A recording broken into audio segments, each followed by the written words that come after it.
अब देखना इसकी जो राइमर-टिमान की क्रियाविधि है बहुत इंपॉर्टेंट है, ठीक है। इसमें मेरे हिसाब से 1-2 क्रियाविधि है, ठीक है। याद रखने में तो अपन लिखेंगे फिनोल की क्रिया किसके साथ में, क्लोरोफॉर्म और KOH के साथ में करवाने पे क्या बनता है, सैलिसाइडिया, ठीक है। अब सुनना इसकी क्रियाविधि कैसे, सुनो। अपने पास में क्लोरोफॉर्म था और क्लोरोफॉर्म की संरचना होती है CCl3 CHCl3। ये तीन इस क्लोरीन जुड़े हुए हैं इस कार्बन पे, ठीक है। अपने को इस कार्बन पे कितने क्लोरीन जुड़े हुए हैं भैया, 3।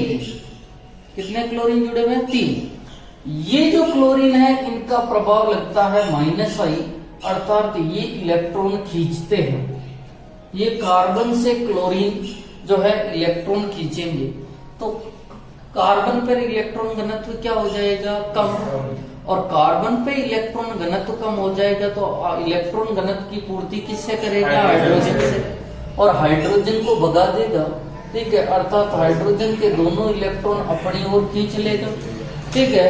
और अपनी ओर खींच लेगा तो अपने को क्या प्राप्त होगा, देखो CCl Cl Cl, ठीक है। इस पे कितने इलेक्ट्रॉन बढ़ेंगे भैया, 2, और कौन सा चार्ज हो जाएगा, माइनस, ठीक है। और साथ में क्या निकल जाएगा, H+। ये जो है ये कार्बन पे नेगेटिव चार्ज है और नेगेटिव चार्ज कम स्टेबल होता है, तो इससे क्या होता है समझना, इससे एक क्लोरीन निकलता है, कोई सा भी एक क्लोरीन निकलेगा, इस पे कार्बन पे नेगेटिव चार्ज है। अब क्या होगा, एक क्लोरीन निकलेगा और आपको पता है कार्बन और क्लोरीन में से किसकी विद्युत ऋणता ज्यादा है, क्लोरीन की, और क्लोरीन की विद्युत ऋणता ज्यादा है तो बंध के दोनों इलेक्ट्रॉन कौन लेके जाएगा, क्लोरीन, ठीक है। तो क्या ये स्थिति बन जाएगी, ये स्थिति देखना बिल्कुल, कार्बन पे 2 इलेक्ट्रॉन Cl और Cl, ठीक है। एक क्लोरीन निकला था, क्लोरीन बन के 2 इलेक्ट्रॉन लेके गया, इस पे तो आया माइनस, इस कार्बन पे पहले क्या था, माइनस, अब क्या आएगा, प्लस, और दोनों क्या हो जाएंगे, कैंसर, ठीक है। अर्थात ये दोनों उदासीन हो गए, ठीक है। अब अपने पास में यही तो स्थिति बनी। इसका नाम विशेष ध्यान रखना, इसे CCl2 कहा जाता है।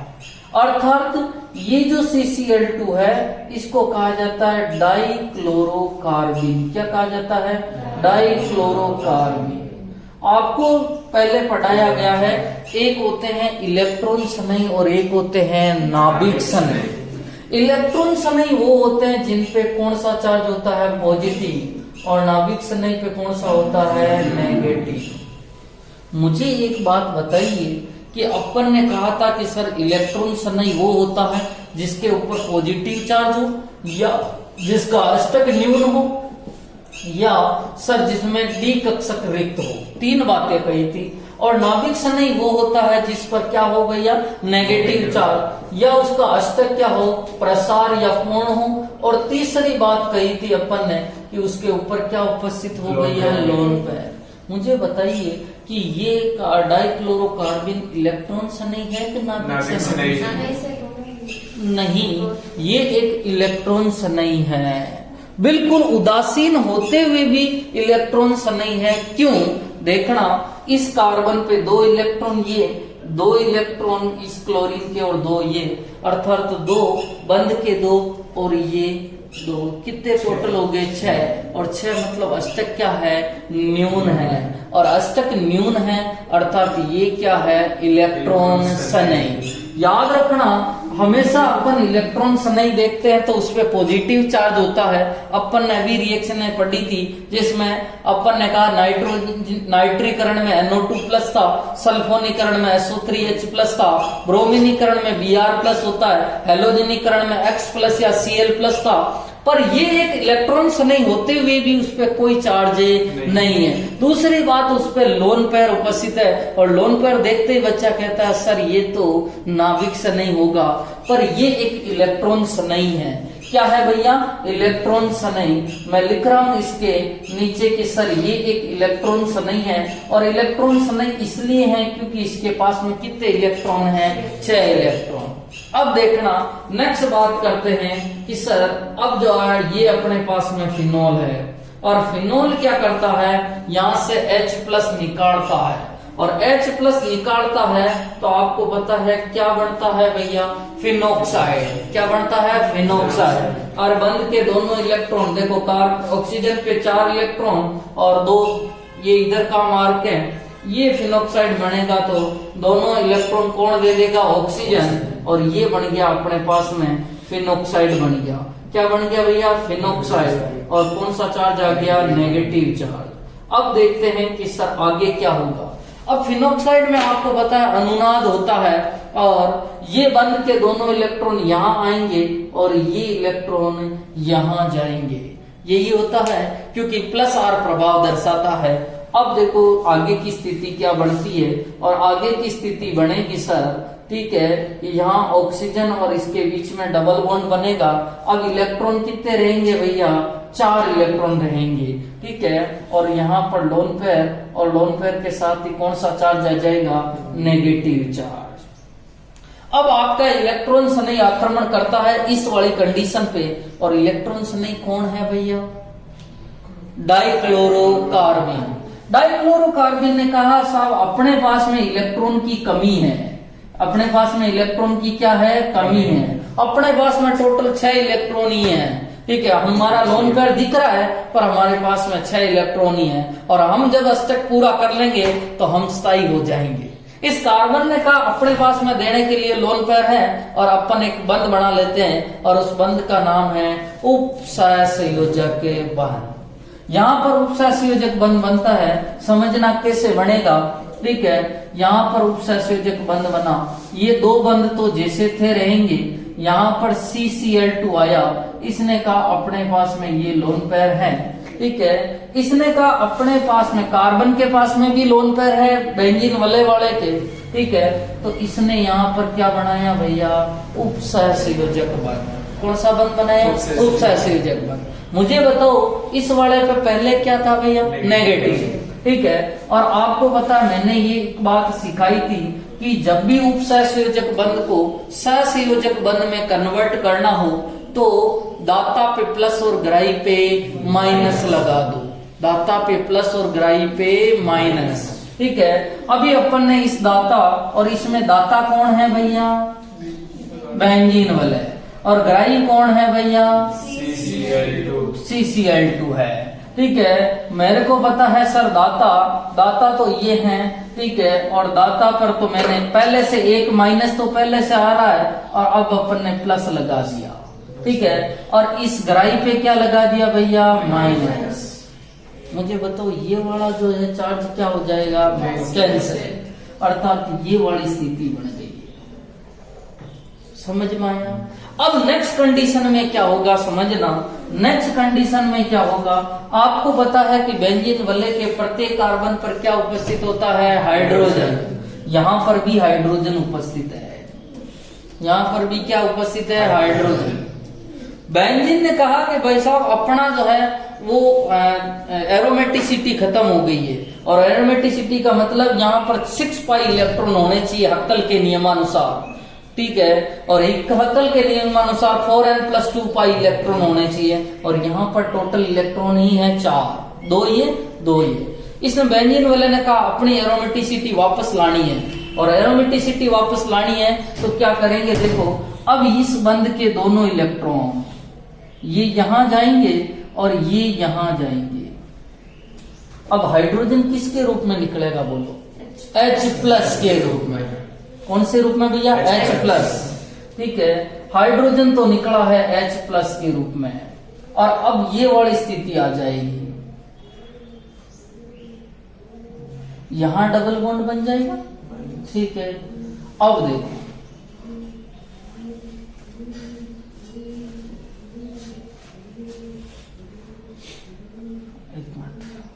CCl,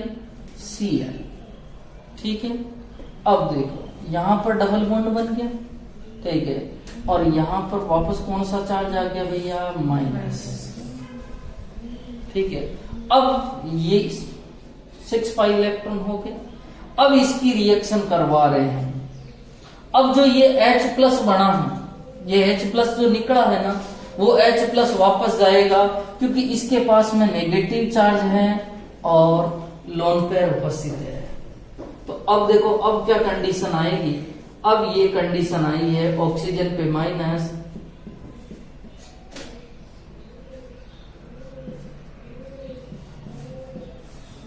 पहले ये उपसंयोजक बंध बनाएगा और उपसंयोजक बंध को सहसंयोजक बंध में कन्वर्ट करेंगे, ये वाली स्थिति आ जाएगी। ठीक है, अब Cl 2 Cl है इसके पास।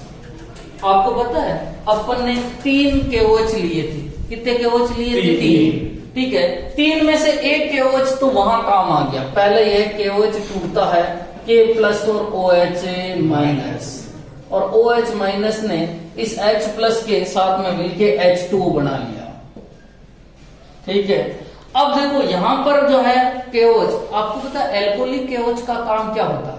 सर OH जोड़ो वो चिपकाओ, हेलोजन को हटाओ, OH चिपकाओ। यहाँ 2 मोल KOH आएगा। कितने हेलोजन आएंगे? 2। दोनों हेलोजन को हटाएगा और क्या बनाएगा? OH। पहले यहां तक उतारो इसको। देखो 1 मिनट वापस समझना। सबसे पहले KOH टूटा किसमें? K प्लस और OH माइनस। ये OH माइनस आया और OH माइनस किसके साथ में क्रिया करेगा? H प्लस के साथ, और क्या निकाल देगा? H2। ठीक है, और आपको पता है ये बंध जो है विषमांश विखंडन होता है।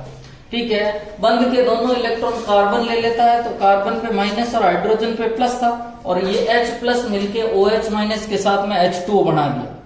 कार्बन पे ऋणावेश है, और जब भी ऋणावेश होता है तो वो जो है अस्थायी बन जाता है। अस्थायी बन गया तो इसने एक क्लोरीन को निकाला बाहर, और क्लोरीन ने कहा मेरी विद्युत ऋणता ज्यादा है कार्बन से, तो मैं बंध के जो है इलेक्ट्रॉन लेके जाऊंगी। तो जो है क्लोरीन पे तो नेगेटिव चार्ज और कार्बन पे कौन सा चार्ज आया? पॉजिटिव। और जो है कार्बन पहले से नेगेटिव, अब आया पॉजिटिव, तो ये क्या हो गया? उदासीन, और ये क्लोरीन माइनस निकल गया। इसका जो नाम होता है, इसका नाम होता है डाइक्लोरोकार्बिन। और डाइक्लोरोकार्बिन एक इलेक्ट्रॉन स्नेह की तरह व्यवहार करता है। क्यों करता है आपको पूछ लिया जाए तो क्योंकि इसके पास में 6 इलेक्ट्रॉन होते हैं, और 6 इलेक्ट्रॉन जो है अष्टक न्यून होता है। 6 इलेक्ट्रॉन अष्टक न्यून होता है। अब बात करते हैं कि ये जो है फिनोल है, फिनोल बनाता है फिनोक्साइड, और फिनोक्साइड का जो है फिनोल की तुलना में ज्यादा स्थायी होता है। इस पे डाइक्लोरोकार्बिन बनाएगा। पहले इसने बनाया फिनोक्साइड, फिनोक्साइड में अनुनाद हुआ, बंध के दोनों इलेक्ट्रॉन ऑक्सीजन के यहाँ पे डबल बॉन्ड बनाएंगे और इस बंध के इलेक्ट्रॉन यहाँ जाएंगे। ठीक है, ये कंडीशन हुई कि इस ऑक्सीजन पे अब 4 इलेक्ट्रॉन रह गए और यहाँ पर इस वाले कार्बन पे नेगेटिव चार्ज आ गया। डाइक्लोरोकार्बिन ने कहा अपना अष्टक न्यून है, तो कार्बन ने कहा भाई साहब अपन बंध बना सकते हैं, और इन्होंने पहले उपसंयोजक बंध बनाया, और उपसंयोजक बंध बनाया, और उपसंयोजक बंध को सहसंयोजक बंध में कन्वर्ट करते हैं, तो दाता पे प्लस और ग्राही पे माइनस लगाते हैं। ठीक है, यहाँ पर अपने को पता है ये दाता ये है और ग्राही ये है, तो दाता पे प्लस लगाया तो ये तो हो गया उदासीन, इस पे क्योंकि पहले से माइनस अब प्लस हो गया तो ये तो हो गया उदासीन, और कार्बन पे क्या आ जाएगा? नेगेटिव। तो आप देख रहे हैं कार्बन पे मैंने नेगेटिव लगाया, और यहाँ इस वाले बेंजीन वाले के कार्बन पे कोई चार्ज नहीं आया, उदासीन हो गया। अब यहाँ पर उपस्थित है हाइड्रोजन। ठीक है, और हाइड्रोजन क्योंकि इसने कहा अपनी एरोमेटिसिटी खत्म हो गई है, अपनी एरोमेटिसिटी वापस लानी है, तो इस हाइड्रोजन को भगा दिया, हाइड्रोजन H प्लस के रूप में निकला। ये कंडीशन इस बंध के दोनों इलेक्ट्रॉन है यहाँ आ गए। जब आप सोचेंगे सर H प्लस होगा तो इस कार्बन पे नेगेटिव होना चाहिए, ठीक है, और कार्बन पे नेगेटिव होगा क्योंकि ये बंध जो है मैंने यहाँ शिफ्ट कर दिया, इसलिए कोई चार्ज नहीं लगाया। जब आप इस बंध को यहाँ शिफ्ट करेंगे तो यहाँ नेगेटिव लगाओगे और यहाँ पॉजिटिव लगाओगे, वापस उदासीन हो जाएगा। ठीक है, नेक्स्ट कंडीशन ये बनी यहाँ पर। अब ये H प्लस जो निकाला था इस वाले कार्बन से, अब इस वाले कार्बन पे चिपकेगा। ठीक है, और आप चिपकाओगे तब देखना, एक मिनट, ये कंडीशन बन रही है, H प्लस आया, कौन सा बंध बनेगा भैया? उपसंयोजक बंध। दाता कौन है? कार्बन। ठीक है, ये पहले ये बना है। अब देखो मैं इसको सहसंयोजक बंध में कन्वर्ट करूं तो दाता पे प्लस और ग्राही पे माइनस। क्या होगा? उदासीन। ये भी उदासीन हो गया। यही तो कंडीशन बनाई मैंने। अब नेक्स्ट कंडीशन में क्या हो? 2 KOH लाया और 2 KOH जो लाया वो मैं लेके आया एक्वस, और एक्वस जलीय KOH का कार्य है हेलोजन हटाओ OH चिपकाओ। क्या हटाओ भैया? हेलोजन हटाओ OH चिपकाओ। यहां से दोनों हेलोजन हटेगी और क्या चिपकेंगे? OH। तो क्या ये कंडीशन बन जाएगी?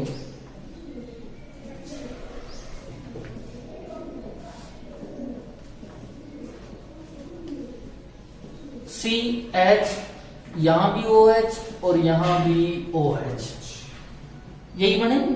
ठीक है, दोनों Cl निकल गए, KCl के रूप में निकल जाएंगे, क्योंकि KOH का तो OH तो यहां चिपक जाएगा और 2 मोल क्या निकल जाएंगे? KCl। अब आपको बता दूं, एक कार्बन पे 2 OH क्या होते हैं? अस्थायी। एक ही कार्बन पर 2 OH अस्थायी होते हैं, याद रखना। और स्थायी बनाने के लिए उसमें से H2O निकलता है, यहां से H और यहां से क्या निकल जाएगा? OH। क्या बन गया भैया? H2O निकल गया। अब क्या कंडीशन बनेगी बोलो? इस ऑक्सीजन पे नेगेटिव चार्ज है ही है, ठीक है। अब देखो C, एक तो H है और एक सॉरी CH, और इसको मैं डबल बॉन्ड बना दूं, एल्डिहाइड हो गया। अब H+ वापस अटैक करता है इस पे। H+ कहां जाएगा भैया? O- में। तो क्या बनेगा अपने पास में फाइनली? OH, और यहां कौन चिपक जाएगा? CH। अब देखो 1 मिनट, ये क्या है बोलो? यही तो था, हाँ वैसे चले गए तो ध्यान रखना। वैसे अमूमन पूछता नहीं है, कितने नंबर में पूछेगा? 2 नंबर पूछेगा।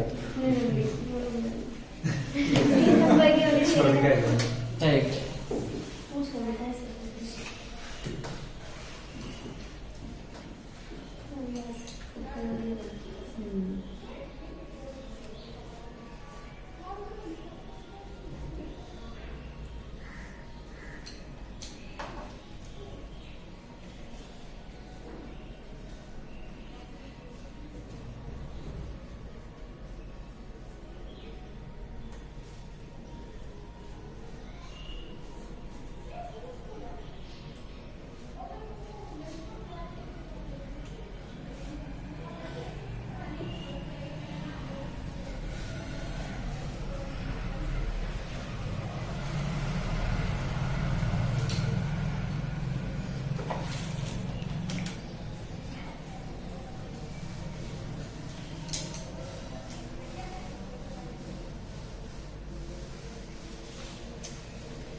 फॉर्मूलीकरण कितने नंबर की थी? 5।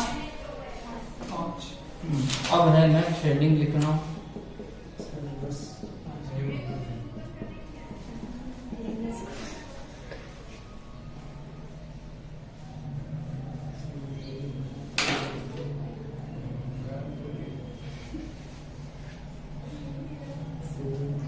देखो कार्बोक्सिलीकरण शब्द से क्या किससे बना हुआ है भैया? कार्बोक्सिलिक एसिड से। और कार्बोक्सिलिक एसिड क्या होता है? COOH, यही होता है। अब देखो परिभाषा क्या लिखूंगा, देखो फिनोल में बेंजीन वलय पर, फिनोल में बेंजीन वलय पर COOH समूह का समावेशन होना ही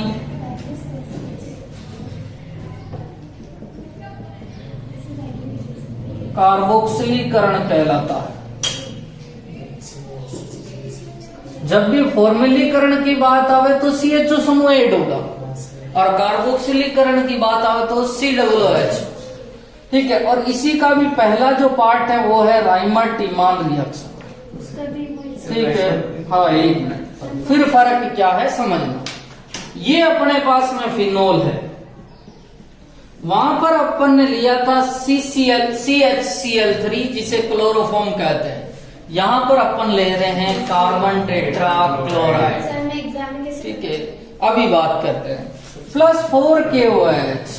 जब भी CHCl3 लेवे तो CHO समूह ऐड होगा, ठीक है, और CCl4 ले लेवे तो अपने जो समूह ऐड होगा वो होगा COOH अर्थात कार्बोक्सिलिक समूह ऐड होगा, +4KCl+2H2O।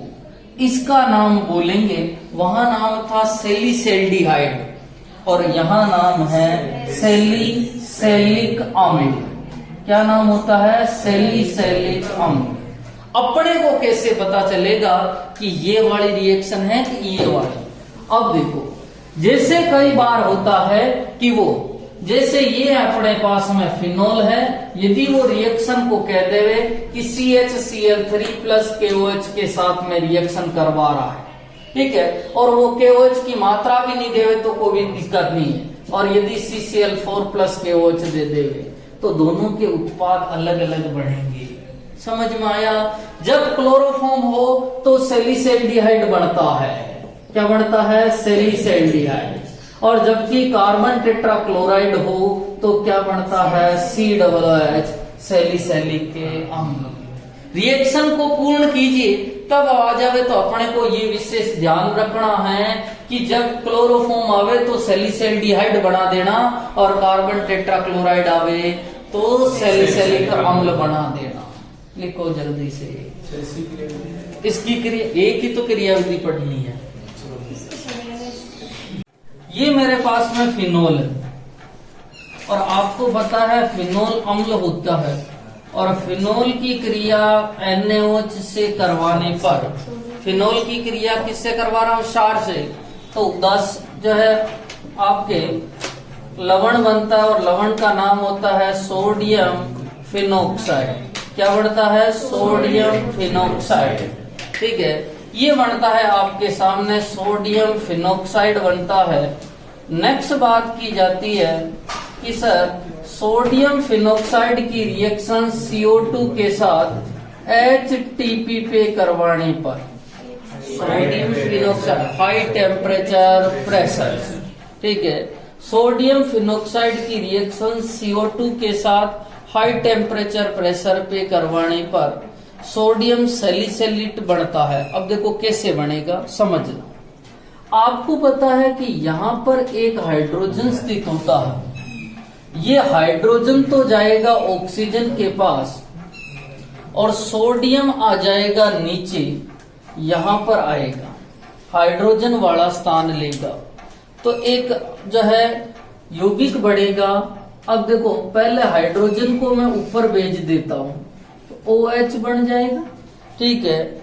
एक कौन क्रिया करने आ रहा है भैया? CO2, और CO2 C double bond O और Na, अर्थात इसका नाम बढ़ता है सोडियम सैलिसैलेट। देखो एक मिनट, आप इसका नाम क्या लेते थे? इसका नाम लेते थे सैलिसैलिक अम्ल। क्या लेते थे? सैलिसैलिक अम्ल। और सैलिसैलिक अम्ल के एक हाइड्रोजन को हटाया और एक हाइड्रोजन को हटाने के बाद में क्या लगा दिया? सोडियम। तो इसका जो नाम बना था वो नाम बना था सोडियम सैलिसैलेट। क्या नाम बना था? सोडियम सैलिसैलेट। अब देखो, सोडियम सैलिसैलेट का अम्लीय माध्यम में जल अपघटन करना चाह रहा हूं। कौन से मीडियम में? अम्लीय मीडियम में जल अपघटन करना चाह रहा हूं। और आपको खुद को पता, जल अपघटन और जल टूटता है H+ और OH-, H+ और OH-। यहां से तोड़ूंगा, देखो मैं ONA को तोड़ूंगा, ठीक है। ऑक्सीजन पे कौन सा चार्ज जाएगा? माइनस, ठीक है, और सोडियम पे प्लस, ठीक है। तो H किस पे जाएगा? माइनस। तो H यहाँ जाएगा और OH यहाँ जाएगा, तो आपके क्या बनेगा? वापस देख लो, OH C double bond O OH plus NaOH। ठीक है, मुझे कोई कहे कि इस रिएक्शन को हिंदी में बोलना है तो मैं कैसे बोलूंगा? फिनोल की रिएक्शन सोडियम हाइड्रोक्साइड के साथ करवाने पर सोडियम फिनोक्साइड बनता है। ठीक है, और मुझे कोई कहे कि सोडियम फिनोक्साइड क्यों बना, उसका कारण है क्योंकि फिनोल तो होता है अम्ल और NaOH होता है क्षार। दोनों मिलेंगे और जब दोनों ही मिलेंगे तो आपको खुद को पता है कि NaOH और जो है लवण बनेगा। ठीक है, क्या बनेगा? लवण। ठीक है, और इसकी क्रिया CO2 के साथ में करवाने पर क्या बनेगा? Sodium salicylate. और इसका जल अपघटन करवाने पर ये क्या बना हुआ है? सैलिसिलिक अम्ल। क्या बना हुआ है? सैलिसिलिक अम्ल। और सैलिसिलिक जो अम्ल बना हुआ है, आपको पता है कि अपन कार्बोक्सिलीकरण रिएक्शन पढ़ रहे हैं। लिखो जल्दी से। एक मिनट, फिनोल के उपयोग। पहला उपयोग देखना, एक बहुलक होता है और बहुलक का नाम होता है बेकेलाइट। क्या नाम होता है? बेकेलाइट। तो पहला उपयोग हो गया बेकेलाइट बहुलक के निर्माण में। किसके निर्माण में? बेकेलाइट। और बेकेलाइट बहुलक, कुछ अपने चैप्टर हटा दिया है, पॉलीमर नहीं, तो बेकेलाइट बहुलक होता है एक थर्मोसेटिंग बहुलक होता है जिसका प्रयोग जो है लाइट के स्विच वगैरह बनाने में किया जाता है। ठीक है, और इसका प्रयोग जो है टेलीविजन, टीवी की जो बाहरी आवरण है उसका प्रयोग, उसमें बनाने में इसका प्रयोग किया जाता है। दूसरा जो प्रयोग होता है वो होता है प्रयोगशाला अभिकर्मक के रूप में। किसके रूप में भैया? प्रयोगशाला अभिकर्मक के रूप में। तीसरा उपयोग की बात करूं, और आपको मैंने एक अम्ल बताया था, और अम्ल जिस पर COOH समूह अनुपस्थित होते हुए भी वो एक प्रबल अम्ल है। कौन बताएगा उसका नाम? COOH समूह अनुपस्थित होते हुए भी वह एक अम्ल है। ठीक है, पिक्रिक एसिड। कौन सा एसिड है? Picric acid. तो पिक्रिक एसिड के निर्माण में। नेक्स्ट बात करें और किसके निर्माण में, और आपके सर औषधियों के निर्माण में भी इसका काम आता है। और औषधियां कौन सी है? और औषधियां हैं आपके, इसका सबसे अच्छा एग्जाम्पल है आपके एस्प्रिन। क्या है भैया? एस्प्रिन। और अपन ने क्वेश्चन भी लिया था कि एस्प्रिन को भूखे पेट नहीं लेना चाहिए। आपको कोई पूछ ले कि सर एस्प्रिन बढ़ता किससे है, तो मुझे पता है कि सर सैलिसिलिक जो अम्ल होता है उसकी क्रिया एसिटिक एनहाइड्राइड के साथ में करवा दिया जाए। किसके साथ में? Acetic anhydride. और एसिटिक एनहाइड्राइड होता क्या है? तो दो एसिटिक अम्लों को जो है मिलाकर उसमें से H2O निकाला जाता है तो एसिटिक एनहाइड्राइड बनता है। ठीक है, यहाँ से OH है, यहाँ से H और यहाँ से ये टूटता है CH3COOH निकलता है। ठीक है, तो आपको जो है बनता है वो है एस्प्रिन। H की जगह आ जाएगा COOCH3 और साथ में निकल जाएगा CH3COOH। ये है आपके एस्प्रिन। कोई IPSC नाम बताएगा इसका?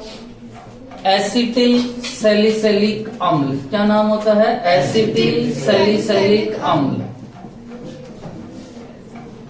और ये होती है आपके एस्प्रिन। ठीक है, फिर सैलिसिलिक अम्ल था, इसकी विक्रिया किसके साथ में करवाई? Acetic anhydride. एसिटिक एनहाइड्राइड, ये कौन है भैया? सैलिसिलिक।